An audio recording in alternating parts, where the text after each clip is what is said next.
हर हर गंगे नमः पार्वती पतय, हर हर महादेव। प्रिय श्रोताओं, आज सोमवार के दिन सुनिए 16 सोमवार व्रत और सोमवार की संपूर्ण व्रत कथा। तो कथाओं को पूरा ध्यान से श्रद्धा पूर्वक अवश्य सुनिएगा और कथा सुनकर कमेंट बॉक्स में जय भोलेनाथ लिखना मत भूलिएगा। एक बार भोलेनाथ और माता पार्वती जी मृत्यु लोक में भ्रमण करने पधारे। दोनों विदर्भ देश में अमरावती नाम की सुंदर नगरी में जा पहुंचे। यह नगरी सभी प्रकार के सुखों से भरपूर थी। वहां बहुत सुंदर सुंदर शिव जी के मंदिर भी थे। भगवान शंकर देवी पार्वती जी के साथ उन्हीं में से एक मंदिर में निवास करने लगे। एक दिन माता पार्वती ने भोलेनाथ के साथ चौसर खेलने की इच्छा प्रकट की। भगवान शिव ने उनकी बात सुन ली और वे दोनों चौसर खेलने लगे। तभी मंदिर का पुजारी पूजा करने आया। माता पार्वती ने पुजारी से पूछा, पुजारी जी बताओ हम में से कौन जीतेगा? पुजारी जी ने कहा, महादेव ही जीतेंगे। थोड़ी ही देर बाद खेल समाप्त हुआ तो विजय देवी पार्वती जी की हुई। माता पार्वती ने पुजारी जी से पूछा, बताओ पुजारी जी हम में से विजय किसकी हुई? तब पुजारी जी ने महादेव को ही विजय होने की बात बताई। यह सुनकर देवी पार्वती जी को पुजारी जी पर क्रोध आया और उन्हें कोढ़ी होने का श्राप दे दिया। कोढ़ से ग्रस्त पुजारी बहुत दुखी रहने लगे। एक दिन देवलोक की अप्सरा भगवान शिव की पूजा करने के लिए उस शिव मंदिर में आई। पुजारी जी की कोढ़ की अवस्था देखकर दया भाव से पूछताछ करने लगी। तब पुजारी जी ने सारी बात अप्सरा को बता दी।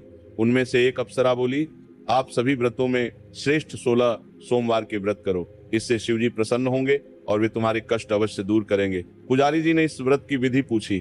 तब अप्सराओं ने बताया, सोमवार के दिन व्रत रखो, स्वच्छ वस्त्र धारण करो, संध्या और उपासना के बाद आधा किलो गेहूं का आटा लेकर इसके 3 भाग करो, घी गुड़ दीप नैवेद्य पुंगी फल बेलपत्र जनेऊ जोड़ा चंदन अक्षत और पुष्प आदि से प्रदोष काल में भगवान शंकर का पूजन करो।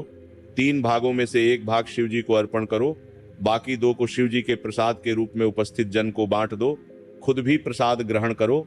इस तरह 16 सोमवार व्रत करो। 17वें सोमवार को पाव भर की पवित्र आटे की बाटी बनाओ, उसमें घी और गुड़ मिलाकर चूरमा बनाओ, शिव जी को भोग लगाकर उपस्थित भक्तों में बांट दो। इसके बाद परिवार सहित प्रसाद ग्रहण करो, तो इससे सभी मनोरथ पूर्ण हो जाते हैं। ऐसी बात बताकर अप्सराएं चली गई। पुजारी जी ने अप्सराओं की बताई विधि अनुसार 16 सोमवार के व्रत किए, जिसके पुण्य प्रताप से भगवान शिव की कृपा और माता पार्वती की दया से पुजारी जी को मुक्त हो गए और आनंद से रहने लगे।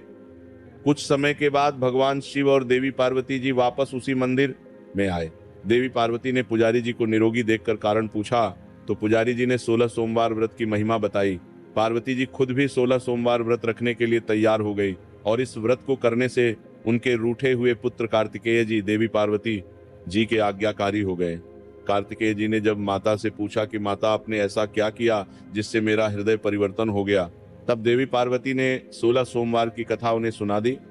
कार्तिकेय जी ने अपने विशेष मित्र से जो कहीं खो गया था उससे मिलने की कामना में 16 सोमवार के व्रत किए, तो उनका खोया हुआ मित्र उन्हें जल्दी मिल गया। मित्र ने इस आकस्मिक मिलन का कारण पूछा तो कार्तिकेय जी ने उसे 16 सोमवार का व्रत करना बताया। मित्र ने व्रत की विधि विधान पूछा और स्वयं के विवाह की मनोकामना से 16 सोमवार के व्रत धारण किए। इसके बाद कार्तिकेय जी का मित्र एक स्वयंवर सभा में गया तो वहां की राजकुमारी ने आकर्षित होकर उसके गले में वरमाला डाल दी और उसे अपना पति स्वीकार कर लिया। तब राजा ने बहुत सारा धन और सामान देकर उसको भेजा। अब वे दोनों सुख से रहने लगे।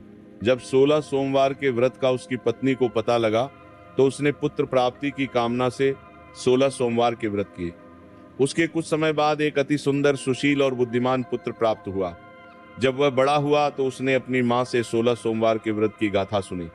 तब उसने भी राज्य अधिकार प्राप्त करने के लिए 16 सोमवार के व्रत शुरू कर दिए। एक राजा को अपनी कन्या के लिए योग्य पुरुष की खोज थी। राजा ने अपनी कन्या का विवाह उस सर्वगुण संपन्न पुरुष से कर दिया। राजा के कोई पुत्र नहीं था तो उसने अपने दामाद की योग्यता देखकर उसे राजा बना दिया।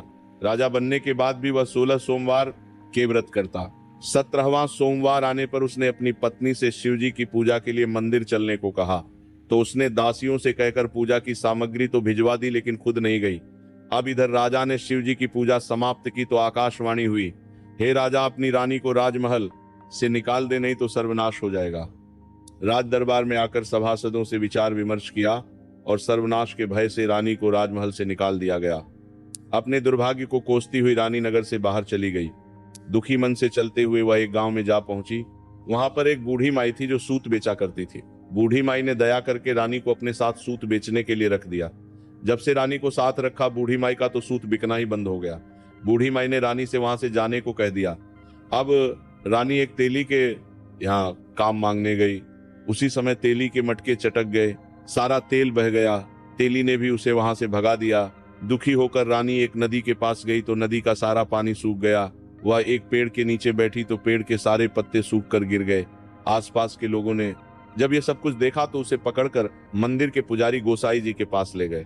गोसाई जी देखते ही जान गए कि यह कोई विधि की मारी कुलीन स्त्री है। गोसाई जी ने रानी से कहा कि वह उनके आश्रम में उनकी पुत्री की तरह रह सकती है। अब रानी आश्रम में रहने लगी। रानी भोजन बनाती थी तो उसमें कीड़े पड़ जाते थे, पानी भरकर लाती तो वह गंदा हो जाता था। अब तो गोसाई जी ने एक दिन दुखी होकर उससे पूछा कि बेटी, तुम्हारी यह दशा कैसे हुई? यह किस देवता का कोप है? तब रानी ने शिव जी की पूजा में न जाने वाली बात गोसाई जी को बताई। तो गोसाई जी बोले, पुत्री, तुम 16 सोमवार के व्रत करो, इससे तुम अपने सभी कष्टों से मुक्ति पा सकती हो। गोसाई जी की बात मानकर रानी ने 16 सोमवार के व्रत किए। 17वें सोमवार के दिन विधि विधान से शिव जी की पूजा भी की। पूजन के प्रभाव से राजा को इधर महल में रानी की याद सताने लगी और रानी को ढूंढने के लिए उसने चारों दिशाओं में अपने दूत भेज दिए। रानी की खोज में घूमते घूमते दूत गोसाई जी के आश्रम में भी पहुंच गए। राजा को खबर लगी तो राजा रानी को ले जाने आश्रम पहुंच गया। गोसाई जी से बोला, यह मेरी पत्नी है। शिव जी के क्रोध के कारण मैंने इसे महल से निकाल दिया था। अब जब शिव जी का प्रकोप शांत हो चुका है तो इसे मेरे साथ जाने की आज्ञा दीजिए। गोसाई जी ने रानी को राजा के साथ जाने की आज्ञा दे दी। रानी बहुत प्रसन्न हुई। राजा और रानी के आने की खुशी में नगरवासियों ने खूब सजावट की, मंगल गीत गाए, पंडितों ने मंत्र आदि गाकर स्वागत किया। इस तरह धूमधाम से रानी का महल में प्रवेश हुआ। राजा ने ब्राह्मणों को दान आदि दिए, याचकों को धन धान्य दिया, जगह जगह भूखे लोगों को भोजन खिलाने के लिए भंडारे खुलवाए। राजा रानी 16 सोमवार के व्रत करते हुए, शिव जी का विधि विधान से पूजन करते हुए सुखपूर्वक लंबे समय तक जीवन बिताने के बाद शिवलोक को पधार गए। इस प्रकार जो भी मनुष्य मन, वचन और कर्म से भक्ति भाव से 16 सोमवार के व्रत और पूजन विधि विधान से करता है, कथा का श्रवण करता है, वह सभी सुखों को प्राप्त करके अंत में शिवलोक को गमन करता है। और यह व्रत सभी मनोरथ पूर्ण करने वाला है। एक बार किसी नगर में एक साहूकार था। उसके घर में धन की कोई कमी नहीं थी, लेकिन कोई संतान न होने के कारण वह बड़ा दुखी था। संतान प्राप्ति के लिए वह हर सोमवार को व्रत रखता था और पूरी श्रद्धा के साथ शिव मंदिर जाकर भगवान शिव और माता पार्वती की पूजा किया करता था। उसकी भक्ति देखकर एक दिन मां पार्वती प्रसन्न होकर भगवान शिव से साहूकार की मनोकामना पूर्ण करने का निवेदन करती हैं। पार्वती जी के आग्रह पर भगवान शिव ने कहा, हे देवी, इस संसार में हर प्राणी को उसके कर्मों का फल मिलता है और जिसके भाग्य में जो हो उसे भोगना ही पड़ता है। लेकिन पार्वती जी ने साहूकार की भक्ति देखकर उसकी मनोकामना पूर्ण करने की इच्छा व्यक्त की। माता पार्वती के आग्रह पर भगवान शिव ने साहूकार को पुत्र प्राप्ति का वरदान तो दिया, लेकिन उन्होंने बताया कि यह बालक केवल 12 वर्षों तक ही जीवित रहेगा। माता पार्वती और भगवान शिव के संवाद को साहूकार सुन रहा था, इसलिए उसे न तो इस बात की खुशी हुई और न ही कोई दुख, बल्कि वह पहले की तरह ही शिव जी की पूजा करता रहा। कुछ समय के बाद साहूकार की पत्नी ने एक पुत्र को जन्म दिया। जब वह बालक 11 वर्ष का हुआ तो उसे पढ़ने के लिए काशी भेज दिया गया। साहूकार ने पुत्र के मामा को बुलाकर उसे बहुत सारा धन देते हुए कहा कि तुम इस बालक को काशी विद्या पढ़ने के लिए लेकर जाओ। तुम लोग रास्ते में यज्ञ कराते जाना और ब्राह्मणों को भोजन दक्षिणा देते हुए जाना। दोनों मामा भांजे इसी तरह यज्ञ कराते और ब्राह्मणों को दान दक्षिणा देते काशी नगरी निकल पड़े। इस दौरान रात में एक नगर पड़ा जहां नगर के राजा की कन्या का विवाह था, लेकिन जिस राजकुमार से उसका विवाह होने वाला था वह एक आंख से कान्हा था। राजकुमार के पिता ने अपने पुत्र के कान्हा होने की बात को छुपाने के लिए सोचा, क्यों ना उस साहूकार के पुत्र को दूल्हा बनाकर राजकुमारी से विवाह करा दूं और विवाह के बाद इसको धन देकर विदा कर दूंगा और राजकुमारी को अपने नगर ले आऊंगा। लड़के को दूल्हे के वस्त्र पहनाकर राजकुमारी से विवाह करा दिया गया। साहूकार का पुत्र ईमानदार था, उसे ये बात सही नहीं लगी, इसीलिए उसने अवसर पाकर राजकुमारी के दुपट्टे पर लिख दिया कि तुम्हारा विवाह तो मेरे साथ हुआ है, लेकिन जिस राजकुमार के संग तुम्हें भेजा जाएगा वो एक आंख से कान्हा है। मैं तो काशी विद्या पढ़ने जा रहा हूँ। जब राजकुमारी ने चुन्नी पर लिखी बातें पढ़ी तो उसने अपने माता पिता को ये बात बताई। राजा ने अपनी पुत्री को विदा नहीं किया, फिर बारात वापस चली गई। दूसरी ओर साहूकार का पुत्र और उसका मामा काशी पहुंचे और वहां जाकर उन्होंने यज्ञ किया। जिस दिन साहूकार का पुत्र 12 वर्ष का हुआ उस दिन भी यज्ञ का आयोजन था। लड़के ने अपने मामा से कहा कि मेरी तबीयत कुछ ठीक नहीं है। मामा ने कहा तुम अंदर जाकर आराम कर लो। भगवान शिव के वरदान अनुसार कुछ ही देर में उस बालक के प्राण निकल गए। मृत भांजे को देखकर उसके मामा ने विलाप करना शुरू कर दिया। संयोगवश उसी समय भगवान शिव और माता पार्वती उधर से जा रहे थे। पार्वती जी ने भोलेनाथ से कहा, स्वामी मुझे इसके रोने का स्वर सहन नहीं हो रहा, आप कृपया इस व्यक्ति के कष्ट को अवश्य दूर कीजिए। जब भगवान शिव मृत बालक के समीप गए तो वह बोले कि यह उसी साहूकार का पुत्र है जिसे मैंने 12 वर्षों की आयु का वरदान दिया था। अब आज इसकी आयु पूरी हो चुकी है। लेकिन मातृभाव से विभोर माता पार्वती जी कहने लगी, हे महादेव, आप इस बालक को और आयु देने की कृपा करें, नहीं तो इसके वियोग में इसके माता पिता भी तड़प तड़प कर मर जाएंगे। माता पार्वती के पुनः आग्रह पर भगवान शिव ने उस लड़के को जीवित होने का वरदान दिया।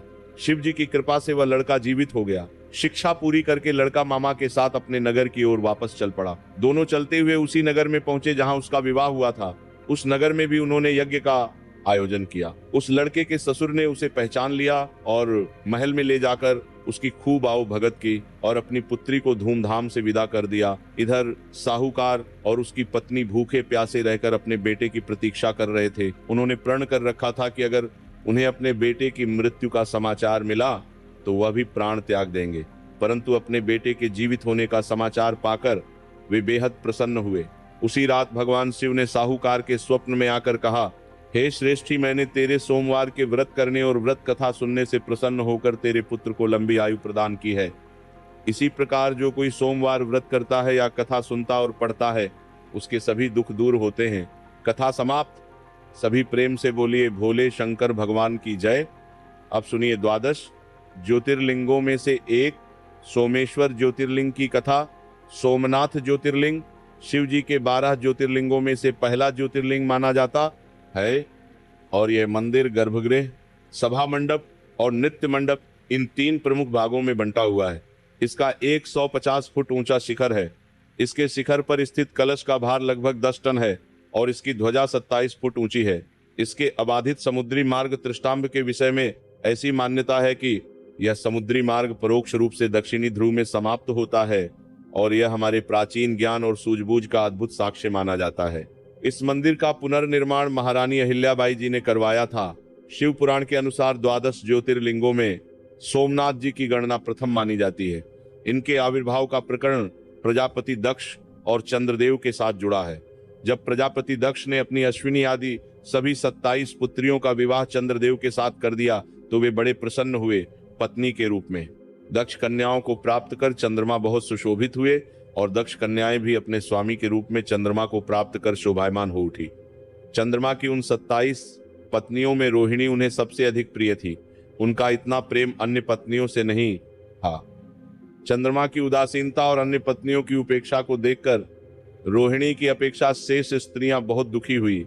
वे सभी स्त्रियां अपने पिता दक्ष की शरण में गई और उनसे अपने कष्टों का वर्णन करने लगी। अपनी पुत्रियों की व्यथा और चंद्रमा के दुर्व्यवहार को सुनकर दक्ष प्रजापति भी बड़े दुखी हुए। उन्होंने चंद्रमा से भेंट की और उन्हें समझाते हुए शांतिपूर्वक कहा, हे कलानिधि, तुमने निर्मल और पवित्र कुल में जन्म लिया है, फिर भी तुम अपनी पत्नियों के साथ इतना भेदभाव पूर्ण व्यवहार करते हो। तुम्हारे आश्रय में रहने वाली जितनी भी पत्नियां हैं उनके प्रति तुम्हारे मन में प्रेम कम और अधिक ऐसा सौतेला व्यवहार क्यों है? तुम किसी को कम प्रेम करते हो, किसी को अधिक प्रेम करते हो, ऐसा क्यों करते हो? देखो, अब तक तुमने जो व्यवहार किया है वह बिल्कुल ठीक नहीं है। फिर अब आगे ऐसा दुर्व्यवहार तुम्हें बिल्कुल नहीं करना चाहिए। जो व्यक्ति आत्मीय जनों के साथ विषमतापूर्ण व्यवहार करता है उसे नरक में जाना पड़ता है। इस तरह प्रजापति दक्ष ने अपने दामाद चंद्रमा को प्रेम पूर्वक समझाया और ऐसा सोच लिया कि इतना समझाने पर चंद्रमा में सुधार तो अवश्य हो जाएगा और वे अपनी सभी पत्नियों से बराबर प्रेम करेंगे। उसके बाद प्रजापति दक्ष वापस चले गए।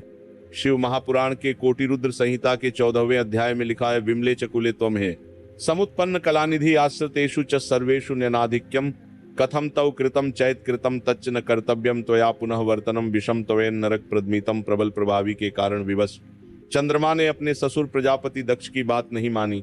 रोहिणी के प्रति अतिशय आसक्ति के कारण उन्होंने अपने कर्तव्य की अवहेलना की और अपनी अन्य पत्नियों का कुछ भी ख्याल नहीं करा।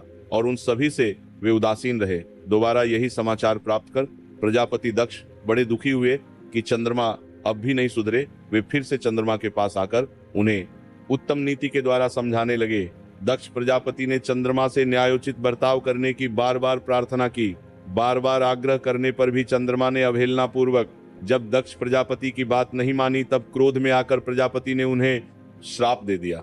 दक्ष प्रजापति ने कहा, हे कलानिधि, मेरे आग्रह करने पर भी तुमने मेरी अवज्ञा की है, इसलिए तुम्हें क्षय रोग हो जाए। श्रेताम चंद्र यत् पूर्वम प्रार्थितो बहुदामया नमानितम त्वया स्मात् स्मातम चक्षई भव। इस प्रकार दक्ष प्रजापति द्वारा श्राप देने के साथ ही क्षण भर में चंद्रमा क्षय रोग से ग्रसित हो गए। उनके क्षीण होते ही चारों ओर हाहाकार मच गया। सभी देवक तथा ऋषिगण भी चिंतित हो गए। परेशान चंद्रमा ने अपनी अस्वस्थता तथा उसके कारणों की सूचना इंद्र आदि देवताओं तथा अन्य ऋषियों को दी।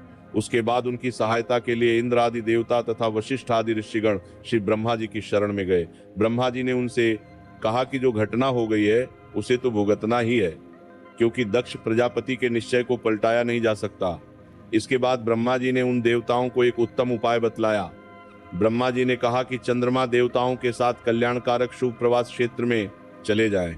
वहां पर विधि पूर्वक शुभ मृत्युंजय मंत्र का अनुष्ठान करते हुए श्रद्धा पूर्वक भगवान शिव जी की आराधना करें। अपने सामने शिवलिंग की स्थापना करके प्रतिदिन कठिन तपस्या करें। इनकी आराधना और तपस्या से जब भगवान भोलेनाथ प्रसन्न हो जाएंगे, वे इन्हें क्षय रोग से मुक्त कर देंगे। इस प्रकार पितामह ब्रह्मा जी की आज्ञा को स्वीकार कर देवताओं और ऋषियों के संरक्षण में चंद्रमा देवमंडल सहित प्रभास क्षेत्र में पहुंच गए। वहां चंद्रदेव ने महामृत्युंजय भगवान की अर्चना, वंदना और अनुष्ठान प्रारंभ कर दिया। वे मृत्युंजय मंत्र का जप तथा भगवान शिव की उपासना में तल्लीन हो गए। ब्रह्मा जी की ही आज्ञा के अनुसार चंद्रमा ने 6 महीने तक निरंतर तपस्या की और वृषभ ध्वज का पूजन किया। 10 करोड़ मृत्युंजय मंत्र का जप तथा ध्यान करते हुए चंद्रमा स्थिर चित्त से वह निरंतर खड़े रहे। उनकी उत्कट तपस्या से भक्तवत्सल भगवान शंकर जी प्रसन्न हो गए। उन्होंने चंद्रमा को दर्शन देकर कहा, चंद्रदेव तुम्हारा कल्याण हो। तुम जिसके लिए यह कठोर तप कर रहे हो, अपनी उस अभिलाषा को बतलाओ। मैं तुम्हारी इच्छा के अनुसार तुम्हें उत्तम वर प्रदान करूंगा। तब चंद्रमा ने प्रार्थना करते हुए विनय पूर्वक कहा, हे देवों के देव महादेव, हे देवेश्वर, आप मेरे सभी अपराधों को क्षमा करें और मेरे शरीर के इस क्षय रोग को दूर कर दीजिए। तब भगवान ने कहा, चंद्रदेव तुम्हारी कला प्रतिदिन एक पक्ष में क्षीण हुआ करेगी, जबकि दूसरे पक्ष में प्रतिदिन यह निरंतर बढ़ती रहेगी। इस तरह तुम स्वस्थ और लोक सम्मान के योग्य हो जाओगे। भगवान शिव का कृपा प्रसाद प्राप्त कर तब चंद्रदेव बहुत प्रसन्न हुए। उन्होंने भक्तिभाव पूर्वक शंकर जी की स्तुति की। ऐसी स्थिति में निराकार शिव जी उनकी दृढ़ भक्ति को देखकर साकार लिंग रूप में प्रकट हो गए तथा प्रभास क्षेत्र के महत्व को बढ़ाने के लिए, देवताओं के सम्मान तथा चंद्रमा के यश का विस्तार करने के लिए स्वयं सोमेश्वर कहलाने लगे।